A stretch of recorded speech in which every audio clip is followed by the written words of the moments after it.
Control difuso y control concentrado. Ambos términos podrían generar un poco de controversia respecto a cuál es el mejor, o cuál es el modelo. Y la segunda pregunta, ¿qué modelo elige nuestro país? Lo cierto es que la posición del control concentrado y el control difuso no es una posición reciente.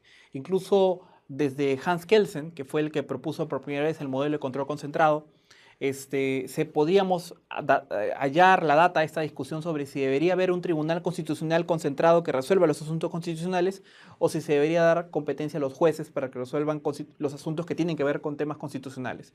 Y de hecho incluso podríamos decir que el derecho vinculado al civil law es más vinculado a los modelos de control concentrado, mientras que los modelos constitucionales vinculados más al common law son más vinculados a los modelos de control difuso. Me explico. Por ejemplo, en modelos concentrados como Alemania, hay un juez constitucional que resuelve los asuntos, un tribunal supremo, un tribunal constitucional alemán que resuelve los asuntos que tienen que ver con temas constitucionales. Mientras que en Estados Unidos, por ejemplo, que es un sistema más vinculado también al common law, los jueces federales, cualquier juez federal puede hacer un control de constitucionalidad de cualquier aspecto que tiene que ver con la interpretación de la Constitución americana. Puede haber un control de constitucionalidad de parte de los jueces a la hora de entender los asuntos que resuelven. Entonces, ¿pero qué modelo eligió nuestro país? Es la pregunta. Lo cierto es que podríamos afirmar que nuestro país ha tenido un sistema mixto, o tiene un sistema mixto. Por un lado tenemos un control concentrado de la Constitución que está encargado del Tribunal Constitucional, que es el máximo intérprete de la Constitución, de forma tal que cualquier proceso constitucional, habeas corpus, amparo, habeas data, puede eventualmente llegar al Tribunal Constitucional y hacer un control final de un asunto que tenga que ver con una controversia constitucional. Pero por otro lado también hay un control difuso que pueden tener cualquier juez, no solo constitucional, respecto a un asunto que tenga que ver con la interpretación de la Constitución. Por ejemplo, hay momentos donde los jueces, y hay un caso emblemático que demuestra este tema, han inaplicado ciertas leyes cuando han visto que han contravenido la Constitución. Uno de los casos más recientes, por ejemplo, es lo que hizo la Sala Penal Nacional respecto al indulto de Alberto Fujimori en el caso Pativilca. Pese a que se dio el indulto de Alberto Fujimori, ya había una decisión del presidente de la República y hubo un recurso de uno de los partes involucradas, en este caso la defensa de Alberto Fujimori, para que se sobreseyera el proceso sobre Alberto Fujimori. Lo que hizo la Sala Penal Nacional es hacer un control difuso de la Constitución y establecer que no iba a inaplicar por control difuso de la Constitución el indulto humanitario que había sido otorgado por el presidente Pedro Pablo Kuczynski. Consecuentemente, al día de hoy, el caso Pativilca continúa en trámite por ejecución o por la aplicación de este control difuso de la Constitución que hiciera en su momento la Sala Penal Nacional. De tal forma que ambos sistemas, control concentrado y control difuso, es lo que tiene nuestro país, y podríamos diferenciarlo de la siguiente manera. Primero, en el caso del control concentrado, hay un solo órgano que se le da la competencia de poder hacer el control. En el control difuso son dos o más órganos, en este caso todos los jueces. En el caso del control concentrado, el control es abstracto, de manera que lo que hace el Tribunal Constitucional al resolver un asunto constitucional en cualquier tipo de proceso es vinculante para todo tipo de procesos constitucionales. O sea, no solamente vincula a las partes, sino también a todas las personas que vemos el proceso constitucional que ha sido presentado ante el Tribunal Constitucional. O sea, lo que hace este control concentrado abstracto, es decir, o mejor dicho, la característica de ser abstracto, ese control concentrado, es que el mandato del Tribunal Constitucional sobre un asunto que resuelve vincula no solo a las partes, sino a todos los justiciables. Mientras que el control difuso es un control que se ejerce para un caso concreto. En el caso de Pativilca, por ejemplo, resolvió el tema, es un control difuso y solamente los efectos de esta decisión vincularon en este caso a Alberto Fujimori y el caso concreto del proceso de Pativilca. Por otro lado, el control concentrado lo que busca, o la consecuencia, o el sentido de la decisión, luego de hacer el control concentrado del Tribunal Constitucional, por ejemplo, es expulsar a la norma del sistema jurídico. Por ejemplo, cuando el Tribunal Constitucional resuelve un asunto de inconstitucionalidad, lo que hace el Tribunal Constitucional es expulsar la norma cuando declara que es inconstitucional del ordenamiento jurídico, o ratificar su vigencia. por ejemplo. Ya ha habido ciertos momentos en que demuestran esta acción de parte del Tribunal Constitucional.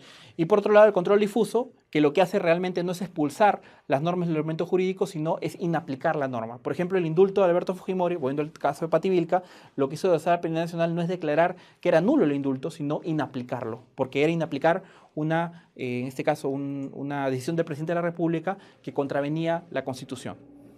Doctrina jurisprudencial. Entendemos por doctrina jurisprudencial aquellos conjuntos de criterios, líneas de raciocinio establecidas de carácter obligatorio por parte del Tribunal Constitucional y cuyo reconocimiento generalmente, aunque no de modo exclusivo, suele evidenciarse tras su reiteración en un determinado número de casos. La doctrina jurisprudencial es aquellos criterios que de manera consecutiva, casualmente el TC sigue a lo largo de su interpretación en los casos que asume o que resuelve. Uno de los ejemplos más claros es la llamada doctrina del plazo razonable que pongo ahí. ¿Qué es esa doctrina? Que plantea que para determinar que cualquier tipo de proceso es razonable respecto a su duración, el TC ha adoptado que tiene que hacerse 3 pasos. Primero, determinar cuál ha sido la actividad procesal del Estado, en este caso de los órganos jurisdiccionales, cuál ha sido la actividad procesal de las partes, cuál ha sido la complejidad del asunto y también, en cuarto momento, cómo el tiempo ha afectado la situación jurídica de las partes, en este caso de la parte que demanda. Estos 4 pasos, que es parte de la doctrina del TC, son siempre utilizados cuando se pone en cuestión a nivel de un proceso constitucional si un proceso, ya sea penal, civil, laboral y esencialmente penal ha sido esta posición, dura más allá de lo razonable, ¿no? Siempre el TC usa estos 4 pasos, que es doctrina, para poder entender y determinar estas situaciones. Por otro lado tenemos los precedentes constitucionales, y los precedentes constitucionales son los precedentes vinculantes, que son aquellos criterios establecidos por el propio tribunal en una sentencia cuyo cumplimiento es obligatorio por parte de los operadores jurídicos. A diferencia de la doctrina jurisprudencial, los precedentes constitucionales son obligatorios. Son precedentes que son obligatorios porque el propio TC lo ha declarado así. Es importante decir esto. Incluso el Código Procesal menciona eso cuando habla de los precedentes en su título preliminar, que cuando el TC realmente declara que son vinculantes y son obligatorios no solamente para el TC, sino para todas las personas que forman parte del Estado y que interpretan o apliquen la Constitución. Y casualmente el artículo 7 del Código Procesal Constitucional establece qué se entiende por estos precedentes constitucionales. Y es importante decir que estos precedentes constitucionales, como lo dice el artículo 7, adquieren la autoridad de cosa juzgada de forma que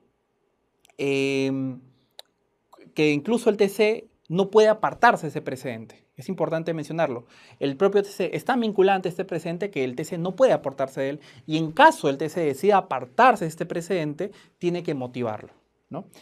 Uno de los casos ejemplos de los precedentes constitucionales que ha tenido el TC es el caso de los concursos públicos. Los concursos públicos para acceder a la función pública en el país, durante gran parte de su existencia, no había publicidad en los mismos. Incluso había una situación en la cual ciertos nombramientos en funciones públicas eran elegidos por discrecionalidad de los jefes y los funcionarios que eran parte del Estado. Entonces, y me explico, por ejemplo, el caso de las locaciones de servicios, se entendía que los locadores, solamente por la mera solicitud que hiciera un funcionario, por ejemplo, una dirección, se podría hacer una contratación directa de responsable. Y ciertamente esto promovió la corrupción, por un lado, y también situaciones de desnaturalización de contratos laborales. Entonces, lo que dijo el TC en esta decisión es que siempre para todo concurso público, y lo declaró precedente vinculante, se tenía que haber un concurso. Para todo tipo de contratación pública tiene que haber un concurso, porque se entiende en el área de la publicidad y en área de ser esta también indirectamente una medida para prevenir la corrupción, porque al fin de cuentas, si hay un concurso público y todos tenemos acceso a poder participar y poder tener un cargo público, es mucho más transparente y por otro lado, promueve también la equidad en las personas que acceden al trabajo en el sector público, porque durante mucho tiempo esto no era así. Las personas que incluso iban a instituciones públicas tenían ciertamente que ser nombradas a dedo, eran muchas veces nombradas a dedo.